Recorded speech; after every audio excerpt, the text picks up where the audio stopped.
साथियों, जय भीम नवोदय। मैं राजकुमार गौतम आपको यूं तो बार बार जो है अपने चैनल के माध्यम से हर बार एक नई सेलिब्रिटी से मिलाने की कोशिश करता हूं, और आज मेरे साथ जो महानुभाव हैं वो किसी परिचय के मोहताज तो नहीं है, लेकिन मैं फिर भी आपको बता देता हूँ।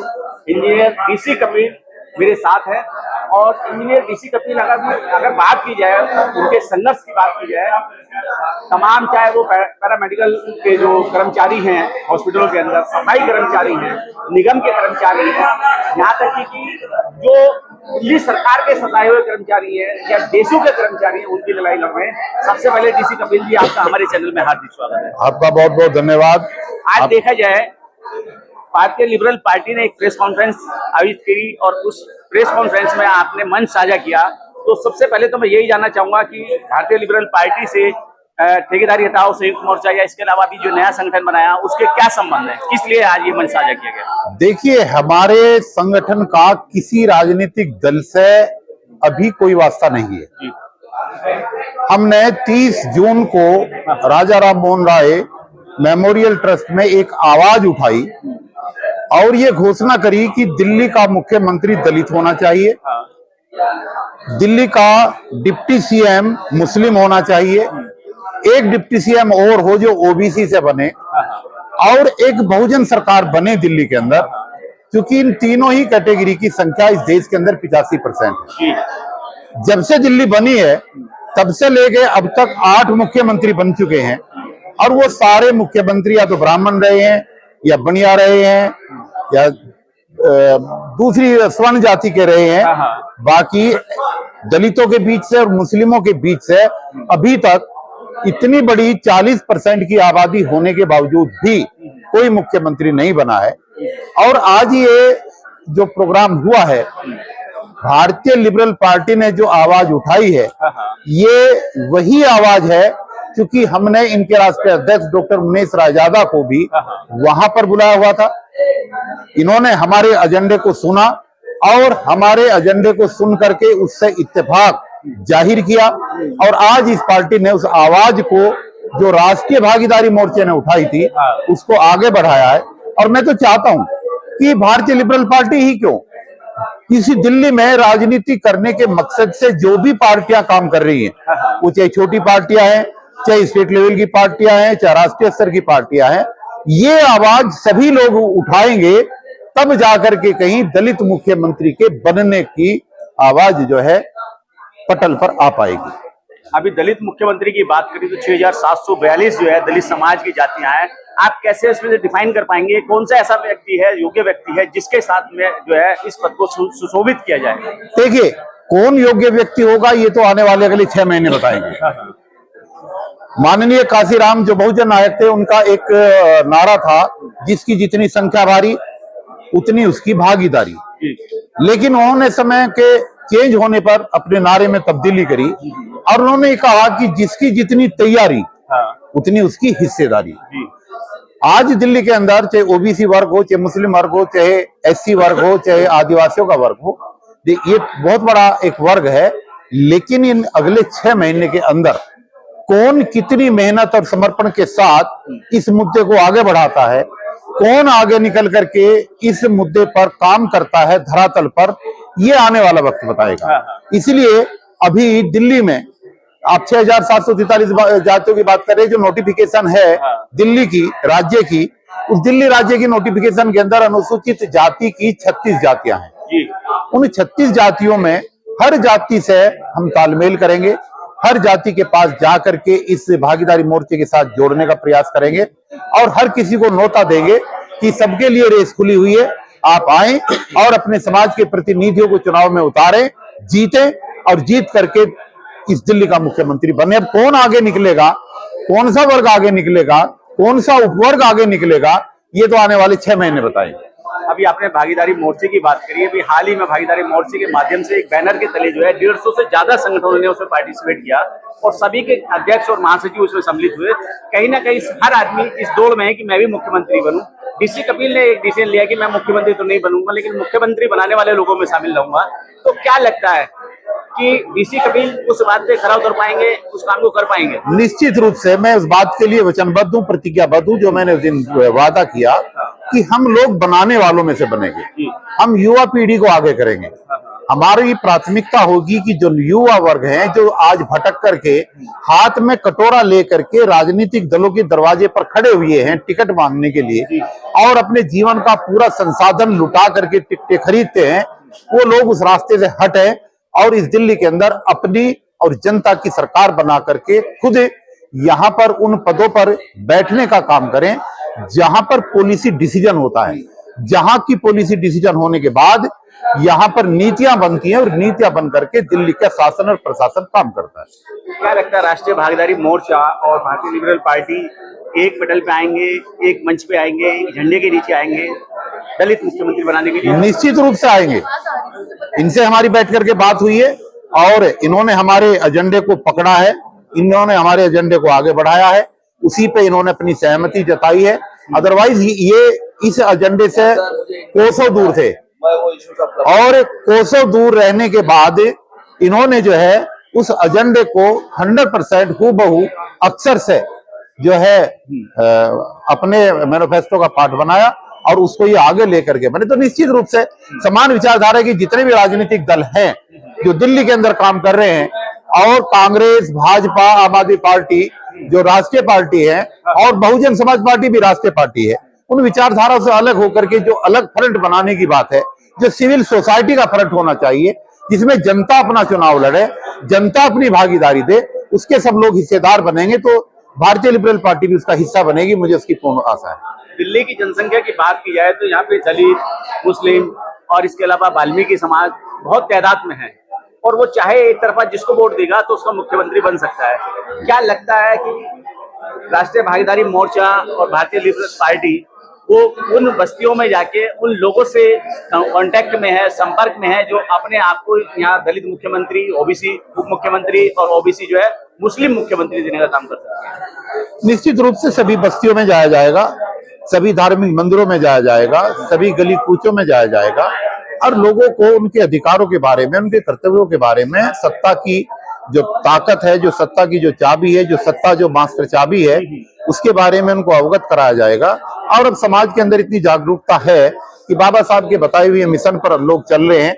और जहां तक आपने बात करी है अभी वाल्मीकि समाज की, तो ये कहने में मुझे कतई गुरेज नहीं है कि वाल्मीकि समाज कभी बड़ी तादाद में है दिल्ली के अंदर और उनके अंदर अब जो है कुछ वर्षों से बाबा साहब के मिशन के प्रति बहुत बड़ा आकर्षण बढ़ा है, जो एक शुभ संकेत है। और मेरी तो हार्दिक इच्छा है, मैंने अपने सम्मेलन में भी ये बात उठाई थी कि दलित मुख्यमंत्री बनने के विषय पर अगर प्राथमिकता देने की बात आई और वो लोग चुनाव लड़ करके जीत करके आए तो निश्चित रूप से हमारी प्राथमिकता दिल्ली में वाल्मीकि मुख्यमंत्री बनाने की रहेगी और ये होनी चाहिए। क्योंकि जिस समाज को लोग सबसे नीचे के पायदान पर खड़ा हुआ समाज मानते हैं, अगर आज हम उसको आगे बढ़ाते हैं, देश की आजादी के 76 साल के अंदर अनुसूचित जाति के तमाम मुख्यमंत्री बने हैं। उत्तर प्रदेश की बहन जी 4 बार मुख्यमंत्री रही है, अभी पंजाब के मुख्यमंत्री भी इसी वर्ग से थे, रविदासिया समाज से थे, सुशील कुमार सिंधे भी रहे हैं, आदिवासी समाज के बहुत लोग रहे हैं, खटीक समाज से रहे हैं, तमाम लोग रहे हैं। लेकिन आजादी के 76 साल के बाद भी अभी तक किसी भी प्रदेश का कोई भी मुख्यमंत्री अभी तक वाल्मीकि समाज का नहीं बना है। अच्छा, अभी दलित, अगर ऐसा होता है तो हमें खुशी होगी। दलित और वाल्मीकि समाज की बात की जाए तो दिल्ली के अंदर हमने बहुत सारे लोगों से मिले, उसमें जो है हरनाम सिंह भी है, संदीप वाल्मीकि भी है, इसके अलावा राजेंद्रपाल गौतम भी है, राजकुमार आनंद भी हैं। क्या लगता है कि जो वाल्मीकि और दलित समाज से जो राजनीतिक परिवेश में गए और अच्छा मंच उन्होंने साझा किया, मंत्रालय भी उनके पास रहा, लेकिन कहीं ना कहीं अरविंद केजरीवाल ने उनको निगलेक्ट करके आज जो रिश्ते नाबूद कर दिया, खत्म कर दिया। क्या कहेंगे अरविंद केजरीवाल की राजनीति के लिए? देखिए, आम आदमी पार्टी में जब से आम आदमी पार्टी पिछले 10 साल से सत्ता में आई है, तब से लेकर के अभी तक 3 समाज कल्याण मंत्री बनाए गए। पहला समाज कल्याण मंत्री संदीप कुमार वाल्मीकि को बनाया, दूसरे समाज कल्याण मंत्री राजेंद्रपाल गौतम जी बने और तीसरे समाज कल्याण मंत्री जो है राजकुमार आनंद बने। तीनों ही समाज कल्याण मंत्रियों ने ये आरोप लगाया और गंभीर आरोप लगाया कि केजरीवाल जी कभी भी दलित मुद्दों को लेकर के गंभीर नहीं है और जो भी फाइल उन्होंने अपने मंत्रालय के माध्यम से शेड्यूल कास्ट के लोगों के लिए आगे बढ़ाई, उन सबको उन्होंने रिजेक्ट किया। और इसके उदाहरण भी हैं। आज तक दिल्ली के अंदर एससी कमीशन नहीं बना, जबकि सब जगह बना हुआ है। जो एससी सब प्लान का पैसा है वो बजट में से सारा जो है डाइवर्ट कर दिया गया, जो गैर कानूनी तरीके से है। 10 राज्यसभा की सीटों में से एक भी किसी सीट पर किसी को, दलित को या मुस्लिम को या ओबीसी को राज्यसभा में नहीं भेजा गया। तो ये जो सारी चीजें हकमारी की हैं, इनको जनता बड़ी नजदीकी से देख रही है। और जिन लोगों की आप बात कर रहे हैं, देखिए, शॉर्टकट रास्ता अपनाकर और दूसरी पार्टियों का हिस्सा बनकर जो लोग अपनी राजनीति कर रहे हैं या करने की चेष्टा में हैं या टिकट लेने की बात कर रहे हैं, वो पहले से चिन्हित हैं। वो पहले से लोगों को पता है कौन कांग्रेस में काम कर रहा है, कौन भाजपा में काम कर रहा है। ये लोग तो पहले से भी थे, आज भी हैं और हमेशा रहेंगे। लेकिन जो लोग अपनी अलग विकल्प के रूप में, जो दिल्ली को सिविल सोसाइटी फ्रंट के रूप में एक नया विकल्प देना चाहते हैं, निश्चित रूप से जो इस फ्रंट का हिस्सा बनेंगे उन्हीं की बात मानी जाएगी। अदरवाइज पार्टियों के अंदर तो दलित नेता पहले भी थे, आज भी है और हमेशा रहेंगे, क्योंकि उनको भी दिल्ली की 12 रिजर्व सीटों पर अपना चुनाव लड़ना है। चाहे भारतीय जनता पार्टी हो, चाहे कांग्रेस हो, चाहे आम आदमी पार्टी हो, सभी जो है अपने कैंडिडेट खड़ा करेंगे, उससे कोई फर्क नहीं पड़ता। लेकिन देखना यह होगा कि क्या दिल्ली के अंदर भारतीय जनता पार्टी, कांग्रेस पार्टी या आम आदमी पार्टी या बहुजन समाज पार्टी अपने घोषणा पत्र में क्या इस बात की मांग का समर्थन करती है कि दिल्ली में दलित मुख्यमंत्री बनना चाहिए। अगर वो करती है तो हमें बेहद खुशी होगी, और अगर नहीं करती है तो ये समाज देख रहा है। वहां उन पार्टियों को लात मार करके समाज इस बार आने वाले टाइम में सिविल सोसाइटी के फ्रंट पर शामिल होगा और निश्चित रूप से आने वाले 2025 फरवरी के चुनाव में दिल्ली में बहुजन सरकार बनेगी और दलित मुख्यमंत्री बनेगा। आखिर में चलते चलते डीसी कपिल जी एक बार और ये जानना चाहेंगे, अगर जो है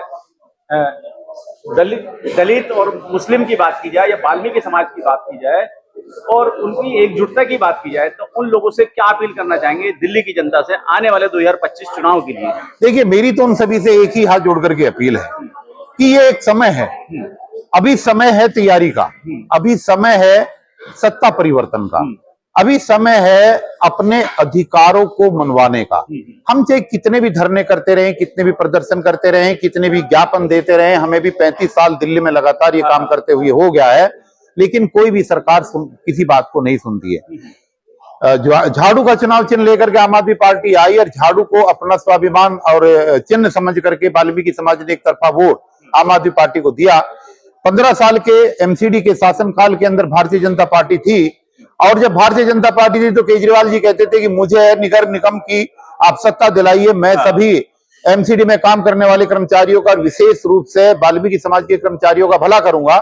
लेकिन बड़ा दुर्भाग्य है कि उसके सत्ता में आने के बाद, जब से वो आम आदमी पार्टी दिल्ली में नगर निगम की सत्ता में आई है, तो दिल्ली नगर निगम अभी तक ठेकेदारी प्रथा से बचा हुआ था।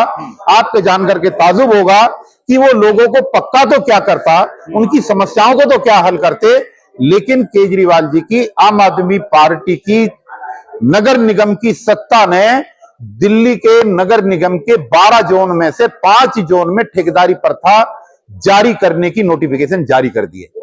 तो ये देखना होगा वाल्मीकि समाज को कि जहां उन्होंने वोट दिया अंधे होकर के और एक तरफा वोट दिया, क्या उनको वहां जाकर के कुछ लाभ मिला? क्या वहां जाकर के उनके अधिकारों को सुरक्षित रखा गया? क्या उनको कोई राहत मिली? क्या वो पक्के हो पाए? क्या उनके बच्चे आगे बढ़ पाए? क्या शैक्षणिक विकास हो पाया? क्या आर्थिक विकास हो पाया?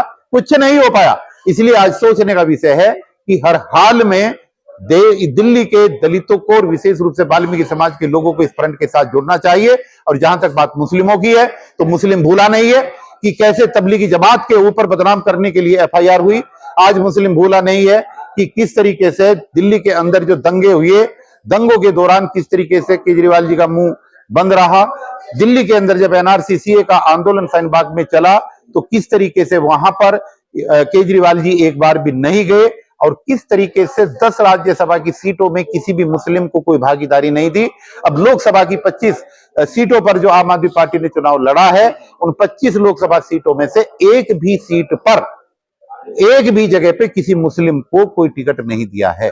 तो आज मुस्लिम ये सोचने के लिए मजबूर है कि जय श्री राम का नारा लगाने वाली भारतीय जनता पार्टी को हराने के लिए उन्होंने जो वोट दिया था आम आदमी पार्टी को, ये शायद भारतीय जनता पार्टी को हराएगा। तो आज उनके जहन में ये चीज आ चुकी है कि एक तरफ जय श्री राम का नारा लग रहा है तो दूसरी तरफ आज दिल्ली में जय हनुमान जी की हो रही है। तो ये उसी आरएसएस का एक दूसरा छोटा रिचार्ज है।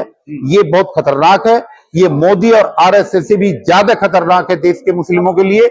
इसलिए दिल्ली के तमाम मुस्लिम समाज की तंजीमों से, भाइयों से, बहनों से मैं अपील करना चाहता हूं कि तुरंत इस सरकार को उखाड़ करके फेंके और इस बार आने वाले 2025 फरवरी के चुनाव के अंदर अपना 15% वोट उस फ्रंट को दें, उस पार्टी को दें, उस अलायंस को दें, उस गठबंधन को दें जो दिल्ली में मुस्लिम डिप्टी सीएम की मांग रख रहा है और जो डिप्टी सीएम बनाएगा। चलिए, बहुत बहुत धन्यवाद आपका।